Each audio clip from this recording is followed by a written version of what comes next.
Dynasty Podcast. We are here with your hosts, Dave Reed, Ryan Wilkinson, and Joey Gallo.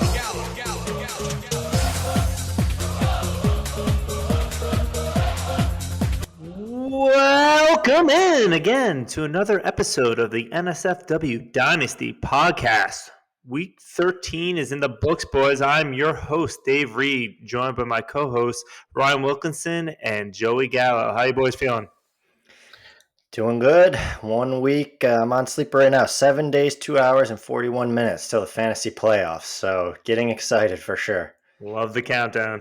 Yeah, it feels good. In a lot of leagues, it's like you have those winning in matchups. So it's almost like the playoffs kind of start now, right? Because in a lot of leagues, if you win this week, you're in. And if you lose this week, you're not making it in. So it's like the unofficial beginning of the playoffs. That's right. And there are a couple where it doesn't even matter anymore. And those are sad. But if you have weekly highs, you got one more week to go out and get them. And I know in one of ours, that is the unfortunate case for me. And so, right, I got 3 weekly highs. I'm going for a fourth, but I have no shot at the playoffs. Yeah, let me ask you this real quick. This is just like a quick question. I'm just curious. Quick question before we dive in. Want to pick your guys' brain. If you're way out of contention in a league and your next year's draft is going to get set by like the reverse order of the ending standings, what's your stance on like benching like high performing players? Like, if I were to put like, let's say you have Justin Jefferson, you put him on the bench and you swap in like Jahan Dotson or something like that. Like fair game or not fair game? Oh, you go first, Ryan. I mean, I think it depends a little bit on the league, but I don't see how it's not fair game if you're starting a full lineup because, who's to say one's not going to do better than the other? This actually came up in our other leagues, kind of a similar situation of what if you are already guaranteed to be in the playoffs, but you can affect your playoff seed by almost losing on purpose. Because if you're the 6th seed, you're on the opposite side of the bracket of the 1 seed. Whereas if you're the 5th seed, you're on the same side. So I kind of think it's fair game. I don't think you can just bench an entire team or anything like that. But if you're going to start a full team and everyone's playing in the lineup, you could do that. And who's to say that Dotson's not going to perform better anyways? Yeah, first of all, as we mentioned, you have to start a full active roster. Yeah. Like you can't start inactive guys, but from practice squads, they have to be fully active. Then from there, it's to me, you can't force someone to make those calls. And it varies a little bit more in redraft than dynasty. Redraft, you can't be dropping good guys to pick up bad guys and starting those bad guys. That's a little overt. So, but dynasty, your roster is your roster. And kind of who's to say who's really going to perform better than another one? Sometimes they kind of backfire. You bench a good player. It happened actually. A player in our league asked me about it before he set his lineup. I'm like, go for it. And he benched a few of his players. Didn't bench him, just swapped them out for lower performing. And everyone he put in scored touchdowns. Performed better. So I'm like, I can't tell you who to start. So as long as you're starting guys, I think it's fair game. Because also, especially in Dynasty, this is where it also gets kind of hairy, is that there's certain teams that just sell off all their assets, and their best possible lineup is trash. But whoever's playing them is getting an easy win. And earlier in the season, that might not have been the case. Then how is that really different than someone who is still starting a full lineup, just not the optimal lineup, and they didn't sell off their lineups? You're still getting that later in the season a better win. So when you got there a different route, but to me, you can't force someone to start a better lineup and make those choices for them. Right, and that's kind of how I approach it too. I kind of try and tiptoe the middle ground of I don't bench any of my studs. But anybody who's right on the fringe, if I'm in one league this week, I'm starting Chigo Okonkwo over Dalton Kincaid, right? Mm-hmm. Dalton Kincaid's not a stud. He's got a matchup against KC. Dawson Knox is coming back. You could make the argument that Chigo Okonkwo is the better play there. But if I was trying to win, I would assuredly start Dalton Kincaid, right? So I think that I try to approach it in a way that I can explain the decision while also looking for strategic downside where possible. Yeah, and to this point, and this is good because I think a lot of people who are like also commissioners of their leagues think about, if you want to limit this rather than set hard rules and tell people who they have to start and not. Obviously, you have the active lineup, but just have penalties that teams know about. If they do really bad, that's going to hurt them. So or get rid of some of the benefit of finishing last. So we have a lotto for the bottom 4 teams. And there's very small changes in the odds for those 4 teams. So it's not a huge advantage to overtly tank and get in last place because you're not getting really a benefit. We've mentioned every pod, there's a low score penalty if you're the lowest score in the year. I don't think anyone's beating it after this week, and we'll get to that later. But so that's kind of off the table now for this last week. But usually that's something where you want to start a bad lineup, but not too bad, because if it's too bad, you're going to have to pay $50 for our league. But setting things up that is if people want to tank, they have the freedom to do it, but they know the risk of it going into it. Yep. Yeah. And I think half the time it really can backfire on you too. As soon as you put that other guy in there thinking he's going to do worse, they're going to go off and score a touchdown and actually screw you over worse. Oh, yeah. It's literally karma. Yeah. I couldn't tank if I tried on that, but if I try to win, that's when it happens. Yeah. But one area that I did win in was the DK lineup. Just throwing that back out there because I've had a lot of unfortunate stuff in real fantasy. So in daily fantasy, I want to bring my hopes up, but it was looking pretty grim for me. I'm not going to lie. I think I was trailing to be in last for a bit, but the Debo Purdy stack paid off big time. And actually in the final Debo touchdown, shot me all the way up to first, right over Ryan by a single point. So, yeah, I was with you when it was going down, too. Yeah, no, I thought I had it. I knew you guys had Purdy, though, so I knew if it didn't go to Debo, I was in trouble. But then it ended up going to Debo, and I still lost because Purdy got more points. But it's close. I'm right there. I'm going to get it one of these weeks. One of these days. But Matty came on. He only – I think he finished 1-2 against us. Yep. Beat Joe. It's all right, Joe. It's your second time in last place, but I'm on a good pattern here of last place, and I deserve last place this time. We'll get to my Brock Purdy take going into this week, but I was scared. I looked at him, and I looked at Debo, and I looked at Brandon Ayuk, and I was just scared of the weather and the road, and I paid the price for it. I shouldn't have doubted him. It's all right. It's all right. I mean, I wish I had Purdy because we're going to jump in the medical ward because the reason why I was excited about Daly is that a lot of my real fantasy teams' hopes have probably been dashed, mainly because Trevor Lawrence had a pretty rough high ankle sprain. He's not technically ruled out yet. I guess there is a chance he can play. Some people do play through a high ankle sprain, but it looked pretty bad. They made him walk forever to get out of the stadium. And then CJ Beathard, it was the most ridiculous thing. It was 20 minutes later, the franchise quarterback still walking on a bum ankle. No sense. CJ Beathard came in. Didn't look great, but was serviceable, I guess. Kenny Pickett also had an ankle injury. He actually just had surgery on his high ankle sprain. He's out this week and probably next. We'll see what happens beyond that. But Mitch Trubinsky is back in. Derek Carr had a rib injury and also concussion. He's likely missing this week. So we got Jameis Winston again. Just so many quarterbacks dropping out. Got Tank Dell, fractured his fibula, which was brutal. Don't know why he was blocking at 150 pounds or whatever it is, but he had surgery and he's done for the year. Christian Watson, again, hamstring for the 50th time. He left the game and is probably missing a couple weeks, knowing him. Christian Kirk had core muscle injury, which I just found out today. He's going to miss 6 to 8 weeks and effectively done for the season. Puka Nacua, he had an AC joint injury on his right shoulder. He left the game a bit, but he actually got back in, had a huge day still, regardless of it, and he should be back in this week and okay for week 14. Ramondre Stevenson had a high ankle sprain as well. People need stronger ankles. He left and is going to miss multiple weeks. So you're going to see some Zeke. Got Derrick Henry, who left with what appeared to be a concussion, but apparently is not in the protocol, so he should be okay for this week. But you did see what the upside of Tajay Spears could look like when he did leave. And Brian Robinson, he had a hamstring, I believe, which is going to be tough to come back from because he's on the bye right now, but hamstrings can linger, and he has not the greatest matchups going forward. So we'll see if he actually doesn't miss any time because of that bye, but we still don't know what the severity is there. But what are you guys' thoughts on some of those major injuries?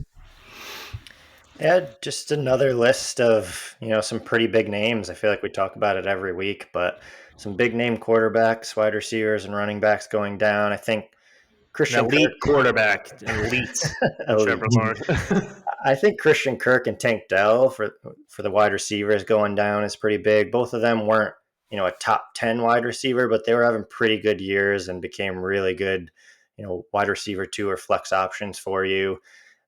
Trevor Lawrence obviously out, but we don't know how long he's out yet. So I won't say his was the worst one yet, but we'll see. I don't know, Joe. What do you think?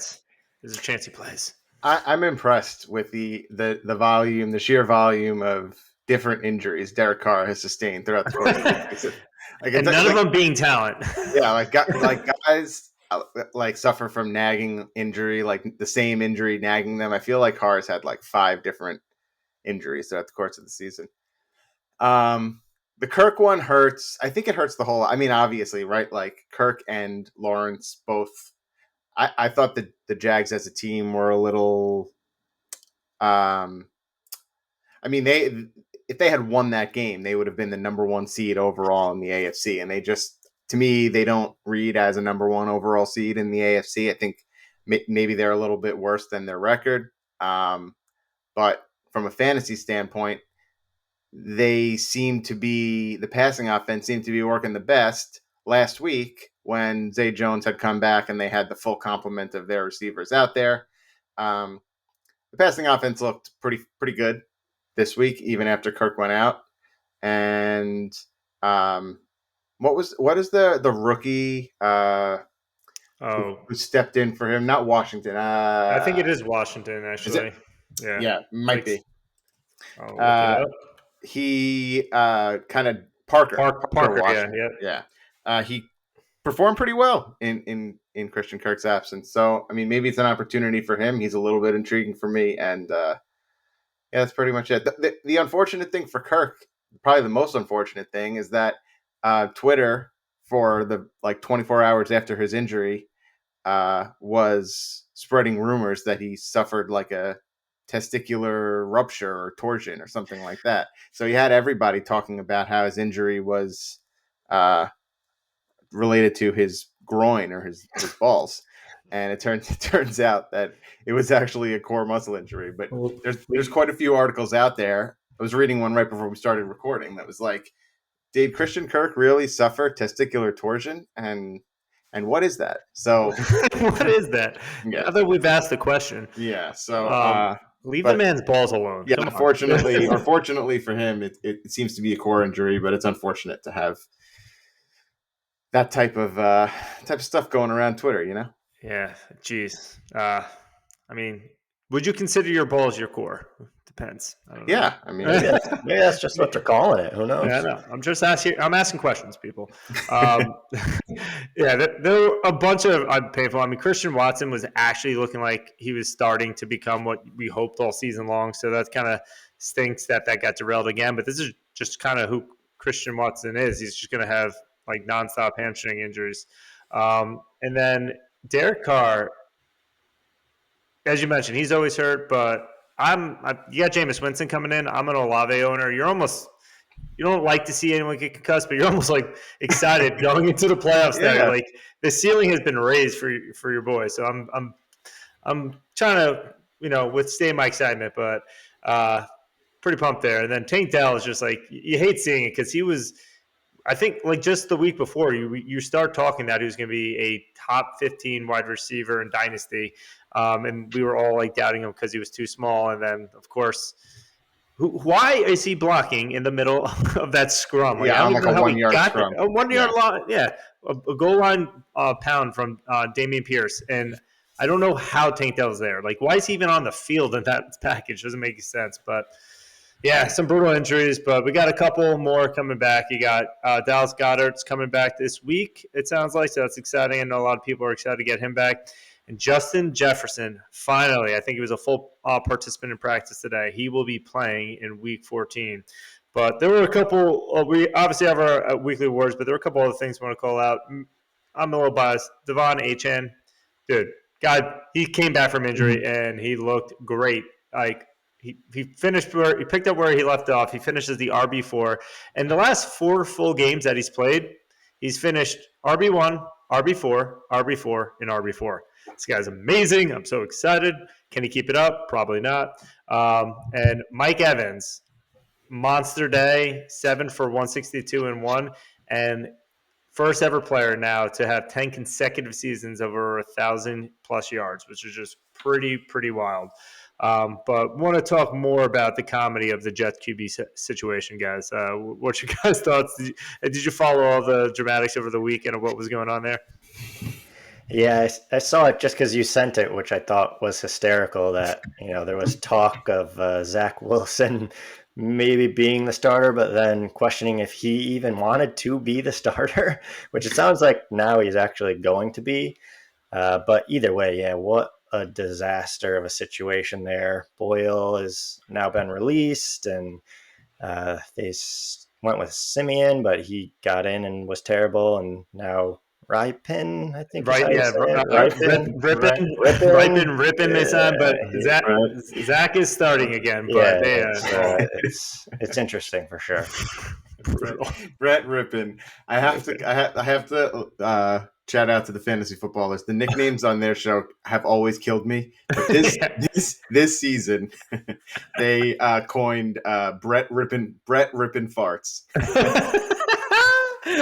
And every time Jason said his name, he says Brett Ripon farts, and then he got released, and it was like a terrible day. I remember them giving the update about how Ripon was released, and I was like, oh my god, this sucks, because this has just been such a funny nickname for these 2 weeks of my life that he's been around, and now he's back. He's back in the fold, and maybe he'll manage to make an appearance or two. I don't know. I mean, quite frankly, it's a mess, but I think they just got to get through the end of the season. I'd imagine at this point, now that they're out of contention, they'll just ride it out with Zach Wilson the rest of the way. And yeah, I hope they clean house there. I don't think any of those coaches did a good job. I've been saying it.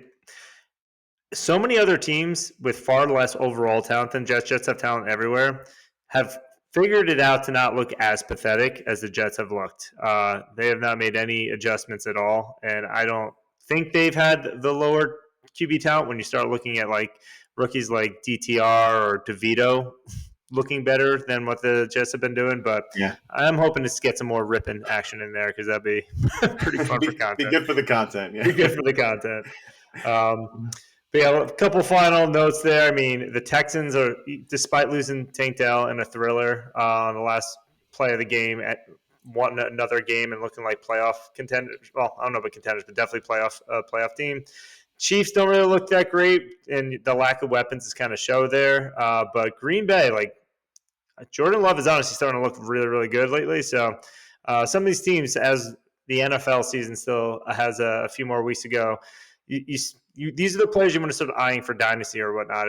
When you start seeing players like they've had a whole season to develop and kind of see what they're doing, because as you get to the offseason, these are the players you might start targeting before they really blow up. But with that, figured we'll jump in to our weekly awards, unless you guys have any final thoughts before we move on. Now let's do it. Chargers Pats. I just want to say it's not often that you kind of look at a game and you say Chargers against the Patriots, two stinky teams, stinky offenses, on the like in Foxborough with cold and rain. I think the total in that game was 39, and all week I was telling the guys, is there a more obvious under of all time? And it's never as easy as it is until this week for that game. 6-0 final score. I'm not sure there was any point in that game where there was even a remote second that it was going to even come close to 30 points total scored. So you know, when you're like watching the live lines, I just wonder how quickly that's shot down from the 39, or just like, oh shit, yeah. We were too high, get it down immediately. It drops to 20. Yeah. Jesus, so bad. That's it. Moving on, we're gonna get that taste of our mouth by moving on to our Smash Williams Award, and Joe and Rye have similar teammates, but I'm going to have Joe start it off here because he kind of teased it before. Yeah, I'm giving it to Brock Purdy because I didn't have the faith to take him, and I paid the price for it. in a little bit of weather. I mean, there's been these kind of whispers of Purdy being like more of a fair weather type of guy and not really great in the cold and the conditions. So in a tough cold game in Philly with a little bit of rain on the road, one of the toughest places to play in the league, and a big kind of high profile showdown of a game. Balled out. Was the QB2 on the week for fantasy, 4 touchdowns, 0 interceptions, finished with a perfect passer rating and 30 fantasy points. So, Brock Purdy certainly smashed. And honestly, I think at this point it's maybe like a coin flip, or he's like in the top 2 or 3 for MVP. But I think he's the leader, actually. Yeah, right it's like now. pretty remarkable that he's gone from being the last pick of the draft to potential MVP, and he deserves it because he's playing. I mean, granted, he's in a great scheme with a great offensive line. You still have to make the throws, and he makes the throws. So there was just another tidbit there in another league I'm in with this guy Ray Smith. We've been starting Brock Purdy over Mahomes the past 2 weeks in that dynasty league, and it's actually been paying off because we have that much confidence. The match has been helpful too, but. It's crazy. I never thought I'd be saying that. Yeah. I mean, I think the difference there is the weapons, right? Like that's what's really helping Brock Purdy. I mean, he literally has Christian McCaffrey, Brandon Ayuk, Deebo Samuel, and Mahomes just doesn't have those weapons this year. He has Kelsey, and we're, kind of seeing Rice starting to take over a little bit there, but otherwise he doesn't have the weapons that Brock Purdy has. But yeah, I, kind of connected to Joe. I gave the Smash Williams Award to Deebo Samuel this week. Surprisingly, he only touched the ball 7 times, but that translated to 37.8 fantasy points. He rushed for 3 times for 22 yards and a touchdown, and he caught all 4 of his targets for 116 yards and 2 touchdowns. And both receiving touchdowns were 40-plus yards. So he had some big plays. He's had a bit of an up and down year, but he's the wide receiver 22. He did miss 2 weeks, and he's had 5 weeks in the top 15. So huge day for him. And obviously Brock Purdy, which definitely helped you win your week. Yeah, I mean, there were a lot of wide receivers who blew up this week. A lot of high scores across the board. But if starting your matchup with your wide receiver on Thursday night, who was also in a bad matchup against Dallas, go for 6 for 134 and 3 touchdowns, leading to a wide receiver 1 finish, you'd be feeling amazing. And that's what DK Metcalf did this past week, and that's who I'm giving my Smash Williams Award to. Metcalf, actually, in some shallower leagues, he probably was benched, to be honest. Him and Geno have not been great over the past few weeks, especially last week where they put the whole offense put up a dud against San Francisco. But this week, he showed you the tantalizing upside that make many view him as a true dynasty wide receiver 1. The guy's just simply bigger, faster, and stronger than everyone else on the field, and he's always capable of a game just like this or 1 or 2 of them every single year. And honestly, Geno looked much better as well, and so you're beginning to hope this is a sign of things to come. So they do play San Francisco again in a rematch this week. Don't feel super great about it. Hopefully they perform better. But after that, the fantasy playoff schedule is great. They got Philly, where everyone throws against them, Tennessee, and Pittsburgh. So it's juicy to close out the year, and it wouldn't surprise me to see at least another one of these blow-up games in the fantasy playoffs. Yeah, it took trading Mike Evans and team is silly now, James. Romeo Dobbs and half the roster in order to wake some of the guys up. Took me trying to trade Metcalf to half the league throughout the course of the season, but I tried. You want to give them to me? I know they finally the boys finally came through, and DK definitely led the way. Well, I have a few guys, I think, in my columns that are on your roster right now, Joe. So I think I'll keep that going because I believe is Matthew Stafford also on your lineup. Another guy that I aggressively tried to trade for the last couple of weeks. Exactly. Well, he's getting my He's All That award because, again, only a couple of weeks ago, too, and this is probably why, people were just worried that Stafford was hurt and maybe headed for retirement. And now in back-to-back weeks, he had top 10 QB finishes. This week, finishing as a QB 8 on the back of 279 and 3 touchdowns. And the Rams right now are currently a throw-first offense, which is huge for Stafford's value because he's just throwing touchdowns left and right.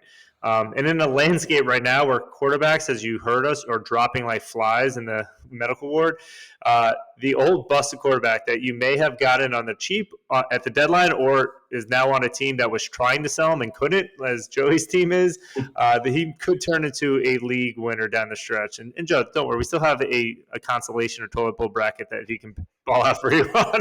Plenty of time for my team to turn it back around. Turn it right on. Start sucking again. Oh, man. But, Ryan, how about you? Who's your he's all that? So I gave the He's All That award to Rashee Rice. We talked a little bit about it, but he didn't have a huge week. He only had 8 catches for 64 yards, but I'm mainly giving him the award because it appears he has finally established himself as the wide receiver 1 for the Chiefs. So going forward, he should be a weekly start and a solid depth piece for your wide receiver room. He also had 8 catches last week for 107 yards and a touchdown. And other than Kelsey, who had 4 and 6 catches the last 2 weeks, no other Kansas City player had more than 3 catches either game. So Mahomes is really starting to target him, and he's probably the only Chiefs wide receiver you can really feel confident starting going forward. And I think he's going to not Justin Watson. Not Justin Watson. I believe he put up a dud, right? Yeah, he goosed. Yeah. So, you really can't start anyone else except Kelsey and Rice in terms of pass catchers there. But he should be solid for the fantasy playoffs going forward. Yeah, and there's another Chief, right? Yeah, Joe? I was going to say, I honestly didn't even notice this as I was putting it in the show doc that we picked a lot of the same teams. So mine is Isaiah Pacheco, who I said last week, I can't get enough of watching this guy play. I just feel like he's got such an aggressive style of running. And for the last couple of weeks in this offense where we kind of feel like Kansas City's in desperate need of skill guys, I just feel like they should be giving him the ball maybe more than anybody else aside from either Rice or Kelsey, and maybe even more than them, to be totally honest. They've been giving it to him more the last couple of weeks. He's had more rushing volume on average than he had kind of for the whole first 8 or 9 weeks of the season previous. He's rushing this week. He rushed for 6 yards a carry. He got 18 carries, was over 100 yards on the day. Had 2 touchdowns last week, another touchdown this week. And I just think that, last year he was a training camp kind of fantasy darling and flashed a little bit. And this year he's really just kind of demonstrated that he might actually be one of the better running backs in the league and somebody that I think can probably, he runs aggressively. He's got that like style of running where he'll be here for a good time, not a long time, but the time that he's here, I think he's probably got another couple of years like this in the tank. Yeah, maybe even shorter if he keeps punching helmets. That's not usually a smart thing to do as well. Yeah, he's got to make it the whole game without getting ejected. But yeah, no, he looks good. Like you said, he runs very aggressively and just looks like he's going full speed every single play he's out there. So pretty crazy too. The last 2 guys, actually, Joe, you mentioned were both 7th round draft picks that beat out the 1st round draft pick at the same position, which is pretty crazy that these top teams can just whiff so hard in the 1st round, but they are just getting so lucky in the late rounds it doesn't even matter. Yeah. And it's funny.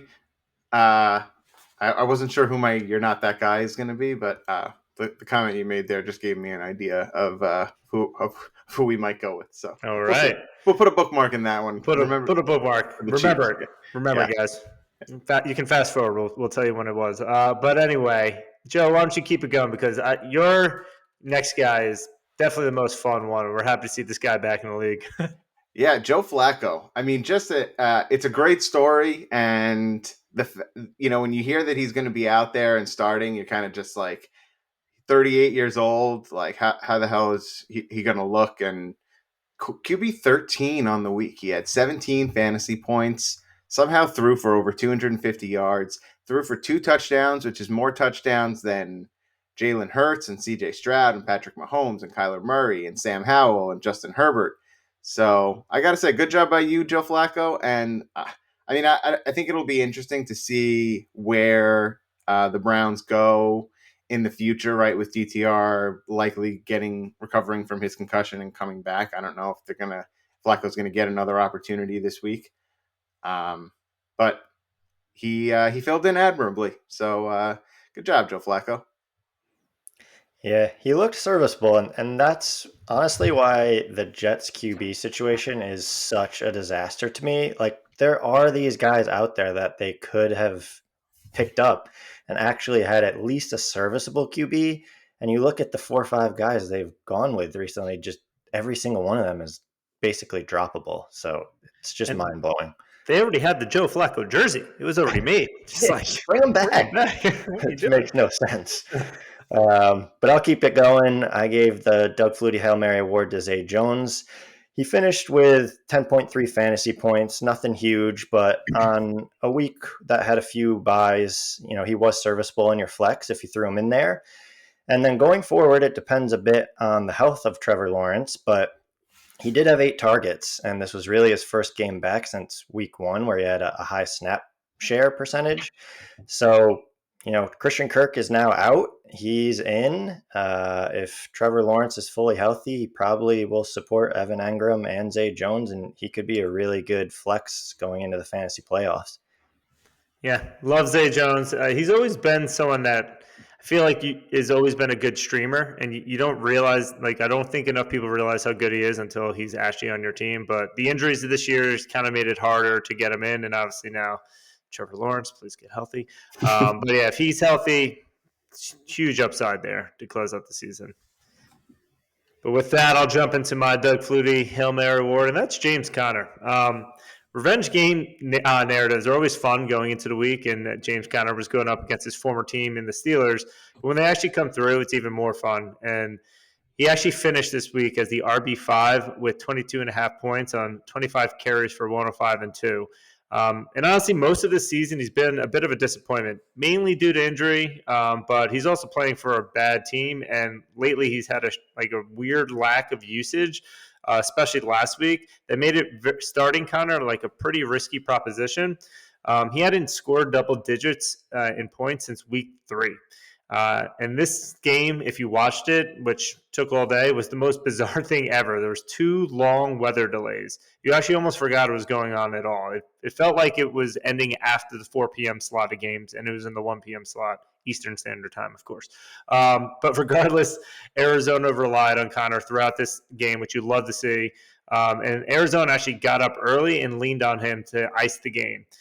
Now, unfortunately, he is on a bye this week, and he has some brutal matchups in the fantasy playoffs. He has the 49ers in week 15 and Philly in week 17, which are tough teams to run on. But he helped you get a win in week 13, so bravo to you, Conner. Yeah, we had a couple of the guys had wagered on Conner to score a touchdown, just kind of hoping that they would give him the volume in his return to Pittsburgh. He went to college in Pittsburgh. He obviously played for the Steelers, but he looked good. Scored twice. Not more you can ask for there. And keeping it going, another guy who, in our Ferrari for a Trailer Park Award, someone who you definitely were not expecting a lot, and especially if you watched how he played last week, is my award of Jake Browning. He was the QB4 with 30 points. He went 32 for 37, which led to 354 and 1 touchdown, plus another 22 rushing yards and a touchdown on the ground, and doing this all on Monday Night Football. And honestly, he looked lights out. I mean, 32 for 37 is pretty incredible. And he ultimately led the Bengals to an overtime victory. And he hit Chase for a 76-yard touchdown in the third quarter, which if you're a Chase owner, you're excited to see because those are the plays that Chase thrives on. In the start of the game, I think he had 6 for 20 yards or something like that. So you're a little worried, is this what the offense is? But nope, throwing it deep. You love seeing it. And they actually let Browning loose, which is kind of huge to see because a lot of times backup quarterbacks, they kind of rein the game plan in, and they were letting him kind of flourish a little bit more. And this upcoming week, he's playing the Colts too, which is another great matchup. So again, this is like a running theme at this part of the season. So many QB injuries. That's one of the reasons why Browning is even playing to begin with. But with a couple more buys this week and all these injuries, he's going to be a pretty serviceable QB2 in Superflex, I think, in 12-team league. So great performance week 13, and I think it's going to continue into week 14. Yeah, you looked really good. And, if you had any of the playmakers there, like Chase or Mixon, you were a little worried, once Joe Burrow went down. But it might not be consistent, but he's shown he can at least support them. And, going into the fantasy playoffs, you can probably feel a little more comfortable starting those guys. I think Joe Mixon even finished as the RB1 on the week. He did so well. And I know Chase had a big day too. So looks good. And yeah, hopefully he can keep it going. And while we talk about another quarterback who actually showed up in a situation we're not expecting. Yeah, you mentioned him earlier, Geno Smith, in a week where I benched him. I would imagine a lot of people benched him in maybe his toughest matchup that he'll face the entire year. Comes through with QB1 overall performance on the road at Dallas on Thursday with a subpar offensive line. Came through and picked really a hell of a time to have his best game of the season, and they honestly they were live. They almost won the game. He played great. Obviously, we talked about DK Metcalf earlier, threw 3 touchdowns, a couple of them to DK. So, I think that going forward, there was a lot of hope that Seattle would be Seattle's passing attack would be maybe a league winner with their playoff schedule. And this was definitely a step in that direction for Geno in the offense. So, as far as matchups go, it doesn't really get much worse. And he really came through. Yeah, he looked good. I'll go to the running back position here. So I gave the Ferrari in a Trailer Park Award to Chuba Hubbard. He had 22.4 fantasy points, 25 carries for 104 yards and 2 touchdowns. And talk about overcoming a situation. He began the season as the RB2 on his own team, but it's pretty clear he's completely taken over the backfield from Miles Sanders. He's also on the Panthers, who are 1-11. So the fact that he's performing despite the team around him means he's definitely deserving of the award. And he had 17.7 fantasy points last week. So again, another guy that heading into the end of the season here is looking really good. You probably didn't spend a lot of draft capital on him, but especially in Dynasty, I think he went in the 16th round of our league. Diamond in the rough and someone that could, hold you through these next few weeks. Yeah, definitely showed out. He's clearly the RB1 there. Miles Sanders, I just don't like. That's one of the biggest misses, I think. I personally had. I know, Joe, you felt the same way on the whole season. Yeah, traded up for him. Ultimate, not that guy. We've definitely, I don't know if it's me or one of you guys, but he's definitely been a not that guy for us. For weeks. And now, he is still definitively not that guy. He's almost been not that guy for so long that he is that guy that is not that guy. Yeah. You know what I mean? We couldn't give him the award because it's too obvious. It's too obvious. But moving on, we got the 28-3 biggest letdown dud. And we got a trio of running backs. But Joe, because this guy hurt me as well, I'm going to let you go first. Jaylen Warren. This was a spot that I was really excited for Jaylen Warren. Smash spot for Pittsburgh, smash spot for their offense as a whole. And the last 2 weeks since they fired Matt Canada, the kind of the speak from coming from the coaching has been, we're going to get George Pickens the ball more. We're going to get Jaylen Warren involved more. Didn't have a great week last week.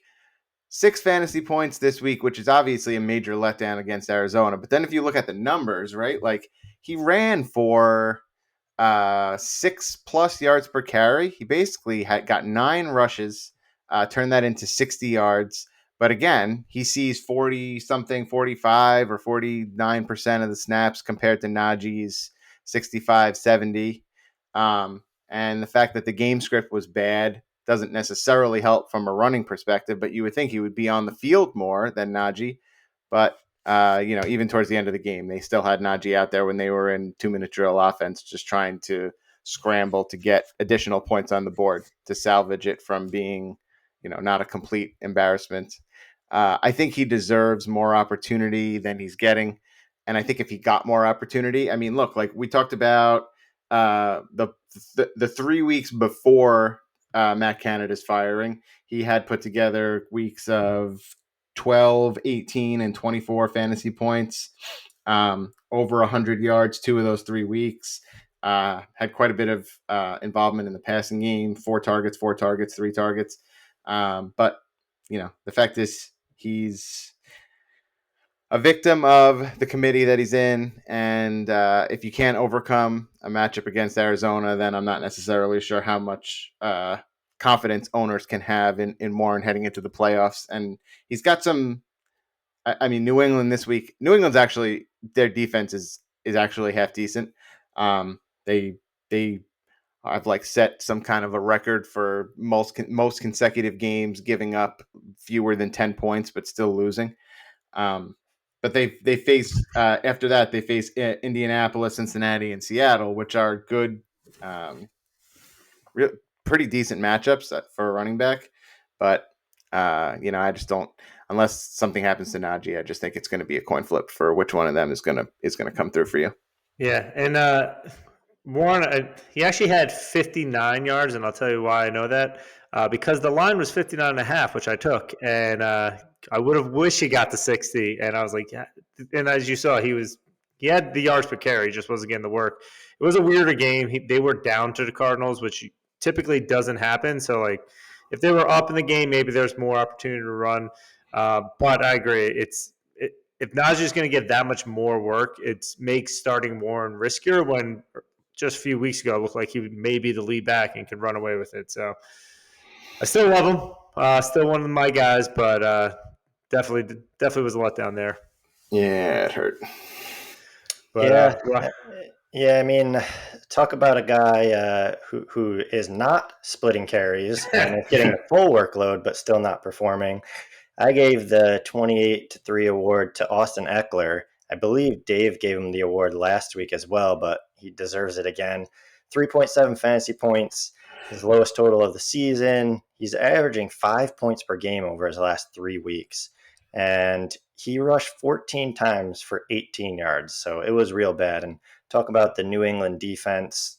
They may not be that bad, but they definitely shouldn't be holding Austin Eckler to 18 yards on 14 carries. So I don't think you can consider him an RB1 going forward. He's more of a boomer bust type RB2 option right now. And that's not something you want to hear heading into the end of the season, but he just hasn't been performing and honestly doesn't really look like himself. And the Chargers as a whole just don't seem to be doing too great. So you likely don't have better options, but I don't know. What do you guys think? Do either of you consider benching him at all if you have someone like a Chuba Hubbard who we just talked about or anything like that? Or are you sticking with him all the way through? Well, if he's on NBA Jam rules, if he gets another letdown award, do we move him down another award? Is that the rule if you get it 3 times in a row? But I don't know, Joe, what's your thoughts? Because I know you own him in another Dynasty League. Yeah, I'm not benching him. I think I'm just going to go down with the ship, as they say. Denver, Vegas, Buffalo. Denver is a nice matchup, or a nice stretch of matchups. They started off the season horrendous against the running back, which is, I think, maybe making them seem like a better matchup than they actually are. But Vegas and Buffalo are good matchups, so I think you just got to keep putting them in there and hope for the best. The problem is the team's not playing very well. They're not really scoring many points. They're not winning many games. So, I think in Dynasty, you likely don't have other options. Maybe in redraft you have options, but in Dynasty, you're like, I don't know. Running back depth is hard to come by, especially when you're in 12-team leagues and when, you got to start with deep rosters, and I don't know how many starting positions. A lot of the league where I own Eckler, and you got to start 10 or 12 guys. So, I'm just I have the decision of, do I bench Austin Eckler for the likes of, here, I'll ask you guys, you tell me, Austin Eckler or Khalil Herbert? It's got to be Eckler there. Yeah, Eckler. Herbert's maybe droppable. Yeah. And so just Austin Eckler or Keaton Mitchell? Maybe Mitchell in a couple weeks. I'd wait more 1 week, but I wouldn't do it this week. I think in Dynasty, these are the types of guys that you're like kind of wrestling between. If Eckler stinks again and Mitchell looks good, I might do that the subsequent week. Yeah. Yeah, I think the crazy part is that there's even a question of potentially doing it because he's just been so bad the last 3 weeks. He also, he doesn't look good. I don't know if he's hurt or if he's just hit the cliff, but he doesn't look explosive, and that's his biggest trait was his explosiveness. And there's I may have mentioned this guy last week, but this guy Kyle Borgoni, who's also part of the Ballers ecosystem. He tweeted out Eckler's yards gained on rush attempts the past 2 weeks. So here's them. It's in order: -1, 2, 2, 2, 2, 3, 5, 5, 6, 6. -7, -2, 0, 1, 1, 1, 1, 1, 2, 2, 3, 4, 4, 4, 4. So there's no explosive plays there. It's been brutal, and that's again. Is he injured? Is it just that he's hitting the cliff? I don't know what turns it around for him, to be honest. Yeah.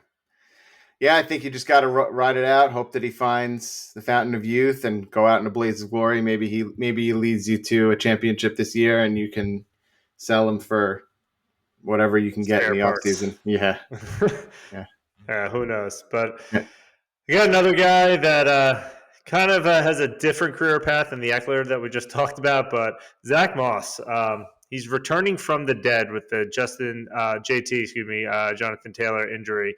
And many were expecting Zach Moss with that injury to be getting the full workload, become the RB1 that he showed at the beginning of this year. And guess what? He got the full workload. He got 19 rushes and 2 receptions, but unfortunately, he looked like the Zach Moss that we've seen every year before this season. With 21 touches, it only yielded a total of 57 scrimmage yards and 6.7 fantasy points, which still RB27 to finish, but that's not a good point total and didn't really help your team. And I will say the Titans aren't the easiest matchup for running backs, but this was a far cry from what you were expecting and what you've seen throughout the season so far from him. But he did still play 94% of the snaps, which is an elite number, and he does get a softer Bengals defense next week. So I'm still going to currently be rolling him out there. But in week 13, you just got to say he pooped his pants. That's really it. Yeah, it was incredibly disappointing. I thought he was going to smash too. I had him in my DK lineup, thought that was a lock for sure. But like you said, Bengals next week, maybe he improves. And he was good to start the season. So I think it's there, but definitely a big letdown. I think it's a little bit of a reflection of the matchup. It was a weird game. They were down early and they were playing catch up. The passing offense, Pittman had a big game. I was hoping he'd have a big week so that I could try to sell him for some value in a couple of leagues where I'm not competitive, but I have him.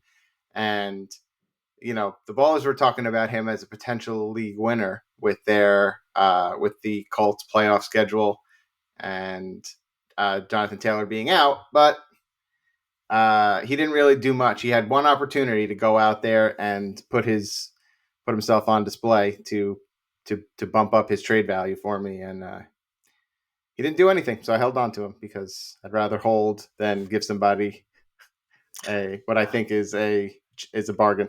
I'm the same way too. I'd rather keep that asset on my team and get nothing for him than give anyone a discount. I'm taking these guys down with me. Somebody offered me a 10th and 12th pick swap, like Moss and a 12th for a 10th, and I'm just I mean. Get the fuck out of here! Wow. We're not doing anyone's favors here. I'm moving up 2 spots from the 12th to the 10th to give you a starting running back for the rest of the season. You're already in first place. No. No way. I'd rather have Zach Moss. I still think he's got it in him, and he could have a good fantasy playoff run. Yeah, I really think he will. I think he will too. I mean, but I love the stubbornness, Joe, especially as a team that has been very unfortunate in that exact league you're referring to. Please don't help the teams above me. But I'll keep it going with the You're Not That Guy award, and I think it's fine to finally be calling Terry McLaurin to the podium here.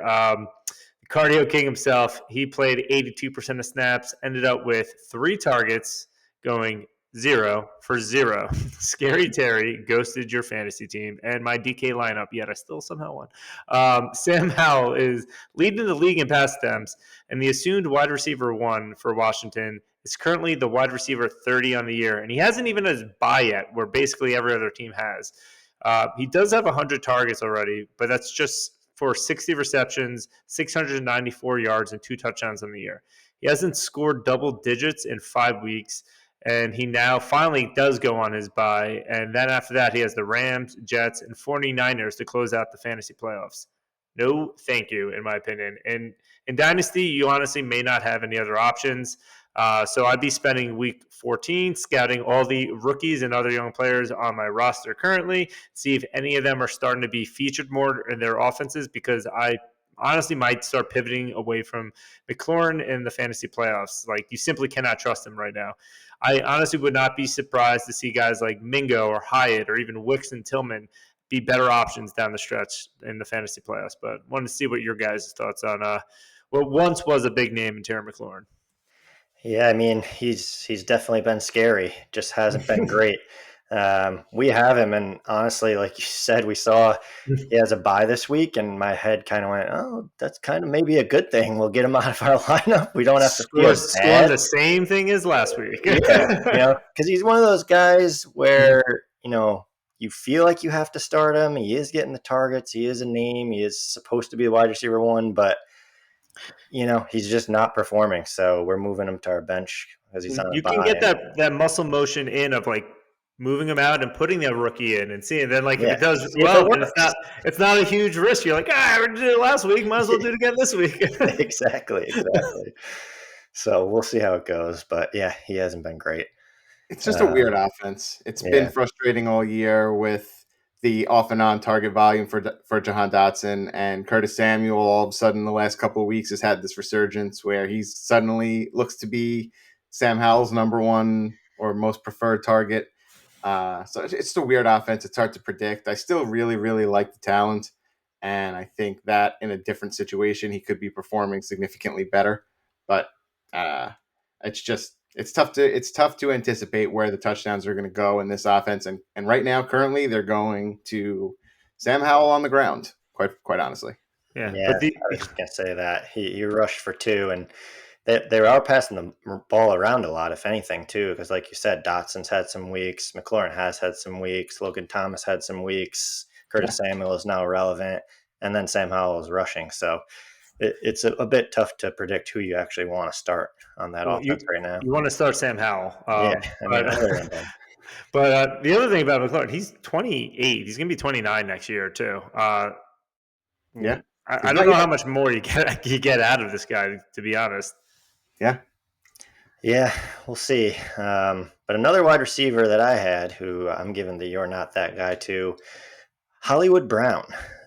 He also finished week 13 with a dud, and he did exit the game in the third quarter with a heel injury, but he still had 0 catches in the first half on 3 targets.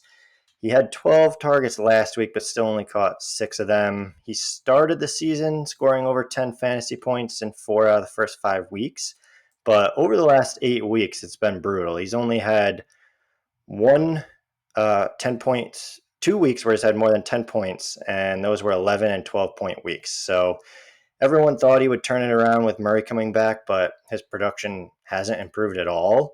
And Murray has had a QB 6, 9, and 18 weeks. So it's not like Murray's, he's not performing at the level he can, but he's not doing terrible. And we talked about James Conner earlier. He ran for 105 yards and 2 touchdowns this week. So part of it is that Murray and Conner have been rushing more, and Brown's been dealing with a heel injury, but you drafted him pretty high, and he probably would have gone even higher if Murray wasn't out to start the season. So, I think if you owned him, you were hoping for wide receiver 1 or at a minimum wide receiver 2 production, and he hasn't been anywhere near there. 2 words: Trey McBride. He is the alpha in that offense right now in the passing offense. He really is. I have a must-win matchup this week in one of my leagues, and Trey McBride is on bye, and it's kind of devastating. I'll be honest with you. they're like the game. They're just constantly throwing. There's one where it looked like he scored a touchdown. They took, I don't know why so long on the replay to figure out if it was or not. It took forever. And then very next play, right back to him for a touchdown. And like, they're throwing it like high, low, like they're just feeding him, and he's making crazy plays. And I think he's more trusting than Hollywood. And who knows? Like then you're going to get Michael Wilson back. It's hard. It's hard to keep calling him Hollywood. I don't know. He's just poo poo Brown. I don't know what your thoughts are, Joe. Yeah, like I'm not writing him off completely, but I'm not as optimistic as I once was. Going into last season, there was a lot of optimism, and he started off last season like absolutely on fire, and it just doesn't seem like he's been able to regain that form ever since then. So, unfortunately, I don't think he's got much of that guy left in him for the rest of his career. I agree, but I'm very excited to see what the mystery of Joe's. Yeah, I had a really hard time. I had a hard time with my "You're Not That Guy" this week. I looked through the whole gamut of fantasy players and options, and there's really not any one player that was sticking out to me as a selection. I teased earlier when we were talking about Rashee Rice and Isaiah Pacheco that Sky Moore, if I had to choose anyone. But I feel like we've chosen Sky Moore before. Like he's already not that guy. One of those guys who is definitively already not that guy. So what I'm going to do is I'm going to give my "You're Not That Guy" award this week to Jets head coach Robert Saleh, who yes, I agree. Who I don't think is the right guy for the job. And great pick, Jeff. Great pick. It's been a couple years now where it just seems like there's always guys on that roster that are like airing out the locker room dirty laundry to the media. There's constantly, I mean, granted, they drafted a high draft capital quarterback who hasn't really produced, but that everything that's the whole ongoings this year about him just completely just blindly mindlessly supporting Zach Wilson in the media, and it's just been a huge mistake. Yeah. and now to the point where we kind of talked about this fiasco a little bit earlier. You're hearing whispers of him having to go back to Wilson and tuck his tail between his legs and ask him if he wants to be the quarterback again, and Wilson telling him to fuck off and that he's never going to play quarterback for him again. And then they have to smooth it over and lie and say, it's a mess. And I don't necessarily know that he is the right person for the job there. I don't know what will happen in the offseason because obviously, I don't know what Aaron Rodgers' opinion is, and his opinion probably counts for quite a bit. And I know that Nathaniel Hackett, he gets a lot of shit, but I think he's an objectively bad offensive coordinator too. I think that the fact that he had good years in Green Bay with Aaron Rodgers was a reflection of Aaron Rodgers and not his offense. So the cards are stacked against him, but Robert Saleh, I don't think you're the guy for the job, and I think the Jets should look to move on and get somebody else in there while they still have this short window to try and win a Super Bowl. I love the pick. I've been on this same side for a little bit, but after this week, 100% too. And I'll just kind of leaning into it more. Like, I think you got to fire all the coaching staff. I think they're all to blame. I've already mentioned so many other teams with far less supporting talent has done and looked far better than the Jets have, with worse and honestly probably worse talent at quarterback. They've just they've coached up the team, and this all kind of goes back to, like, if you watch the first episode of Hard Knocks, like, the team was sucking Rodgers' dick. That was it the whole time. Like, the coaches didn't want to coach anything. Just like, we're going to be good because we have Rodgers and he can do all these things, and made the team believe that we're going to be good because we have Rodgers. Then you take Rodgers away and they don't know how to adapt. They're just lost. And Rodgers is running the team right now, like 100%. I don't know. And I was reading another Jets insider who's kind of fed up too and just wants to clean house, and honestly get rid of Rodgers too next year. Because if you think about it, Rodgers in what was it, like 12 seasons, won one Super Bowl. So like he's not like Brady where he comes to your team and automatically brings this winning culture. He hasn't really shown that in the past. On the same Green Bay Packers team that Jordan Love is on with all the same talent, couldn't win games last year, missed the playoffs. Jordan Love is leading this to a better team than Rodgers did last year. So I don't really know. Like Rodgers is not currently or shown right now to be this crazy elite talent that's going to you should upend your entire franchise like people do for Brady or LeBron. So I think that's the poison pill that kind of screwed the Jets, and they just brought in basically namesake coaches. Sal's not really the coach. Rodgers is the coach, and Sal's just the figurehead. But that's a great call, Joe. That was very insightful. Yeah. Well, Rodgers is coming back in a few weeks too, so we'll be able to see what he is like not coming back. He is not coming back. What a joke. I'm glad we're all in agreement there. All agreement. That was, it got me a little fired up there. But speaking about terrible teams, I think we should get into a higher low score. Only team that might be worse than the Jets. Jesus. So we've been it's been a running bit here that no one was going to beat Ryan's low score. We had gone 12 weeks. No one really getting that close. In fact, this week, 2 teams actually went below. I believe Harry and Dan actually got it, just got to the 60 mark. But fortunately, someone put up the most abysmal score I could ever imagine ever in a super flex where you start 10 roster spots. The Clark Sauce scored 33.8 points. That's right. Their team averaged 3.9 points per player.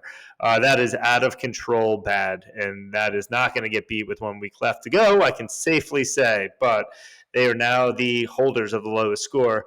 And Joey, as we mentioned, his team, who is no longer has a shot in the playoffs, is been on a tear lately. You do not want to see him right now. He was the weekly high this week with 174.48.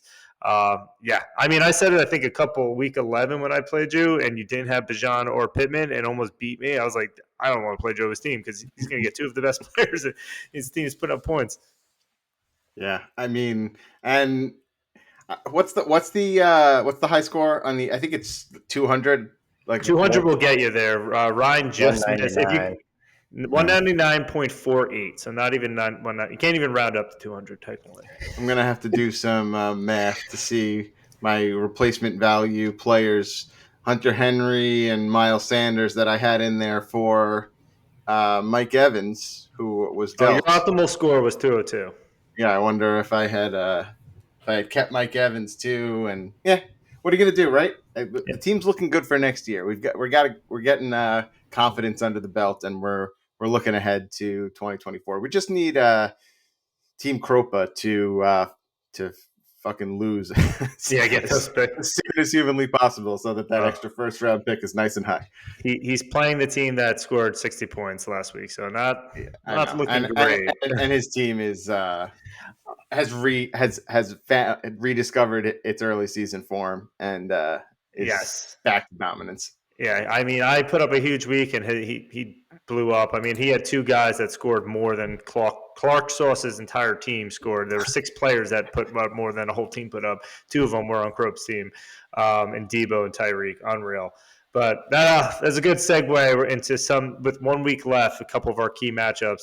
And keeping it in that division, Krope's playing again, playing Harry and Dan. If he wins and I lose, Krope's going to get the bye. And I'm feeling like there's a good chance that happens. Playing Scott's team, which is very strong, and I only have Minshew now as my quarterback with Trevor Lawrence going down and Howell on bye.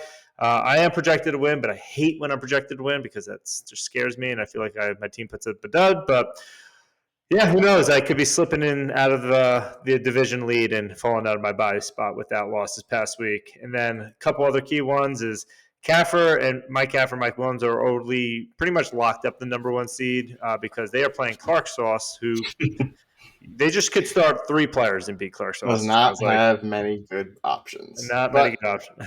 They do have Fields coming back. They do have Addison. Like, they might be able to do something, but it's not going to be enough to compete. Yeah, they're going to lose that game for sure. But really what matters is the matchup of the week, and that is Schluter versus Adam Cohen and Katz, because it's a playoff game. The winner gets the last playoff spot. They get the number 6 seed here. And the loser is going to be playing in the toilet bowl and have to face the likes of like Joey's juggernaut team now. And Canellis, who's got actually quite the juggernaut as well. So, pretty key matchups here.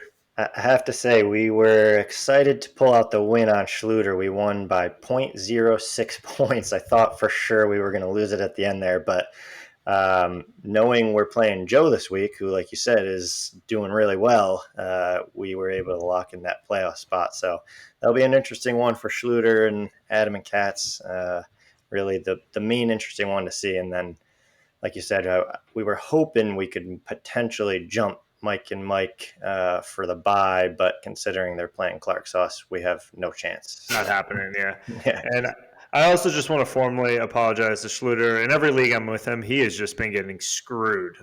He's just like teams blowing up against him. He's had the hardest schedule, and I've had one of the hardest schedules in most leagues. Everywhere I've seen, he's actually worse than me. So my condolences, and I keep forgetting that he's in a lot of chats that I'm complaining in about my schedule. And then he's like, "Oh, I'm here too." I'm like, "Yeah, sorry about that. You did have it worse. You did have it worse than me." So, formal apology on the air. But with that, before we close out, any final thoughts from you boys? Not really. One more week. Looking forward to it. Yeah, nothing from me. All right. Well, thanks again for listening to another episode of the NSFW Dynasty Podcast. Good luck with your final regular season matchups, and hopefully you make it into the playoffs. Thanks for listening. Bye.